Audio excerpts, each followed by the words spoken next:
ඔලුව රැදෙනවද? තෙහෙට්ටුවද? බ්‍රේන් එක හරියට වැඩ කරන්නේ නැහැ වගේද? මේ ඔයාට බඩගි නිසා නෙමෙයි. ඔයාගේ ඇඟේ ප්‍රමාණවත් තරම් ජලය නැති නිසා වෙන්න පුළුවන්. ඉතින් මේ උෂ්ණ කාලේදී ඔයා ප්‍රමාණවත් තරම් ජලය පානය කරනවද? ඉතින් අද මම ගෙනාවා ඔයාගේ බිසි ලයිෆ් එකත් එක්ක ඇඟට පැත්තට නොදැනීම සිරුරට අවශ්‍ය කරන ජලය පානය කරන්න ටිප්ස් 3ක්. පළවෙනි එක තමයි ඔයා ට්‍රාන්ස්පරන්ට් බෝතලයක් අරන් මේකේ ටයිම් එක මාක් කරගන්න. 11 වෙද්දි මෙච්චරක් බොන්න ඕනි, 2 වෙද්දි මෙච්චරක් බොන්න ඕනි, 4 වෙද්දි මේ ගාන ඉවර කරලා තියෙන්න ඕනි කියලා මාක් කරගන්න. ඉතින් මෙහෙම කරොත් එහෙම ඔයාට නොදැනීම ඔයාට අවශ්‍ය කරන ජලය නිකම්ම පෙවිලා. දෙවෙනි ටිප් එක වතුර බොන්න විතරක් නෙමෙයි වතුර කන්නත් පුළුවන් කිව්වොත් ඔයා විශ්වාස කරනවද? ඔව්.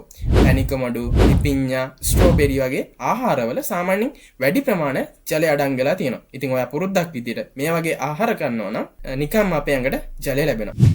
තුන්වෙනි එක පොඩි නීතියක් එක්ක යන එක ඔයා ෆෝන් එක අන්ලොක් කරන්න කලින් වතුර උගුරක් බොන්න පුරුදු වෙන්න. හැබැයි ඔයා දිගටම ෆෝන් එක යූස් කරන කෙනෙක් නම් ඔයාට හරියන්නේ මම මුලින් කිව්ව ටිප්ස් දෙක. ඉතින් මේ ටිප්ස් අතරින් ඔයා මොන ක්‍රමයකද පාවිච්චි කරන්න යන්නේ කියලා කමෙන්ට් එකක් දාගෙන යන්න. මගේ YouTube channel එකත් subscribe කරන්න. Thank you.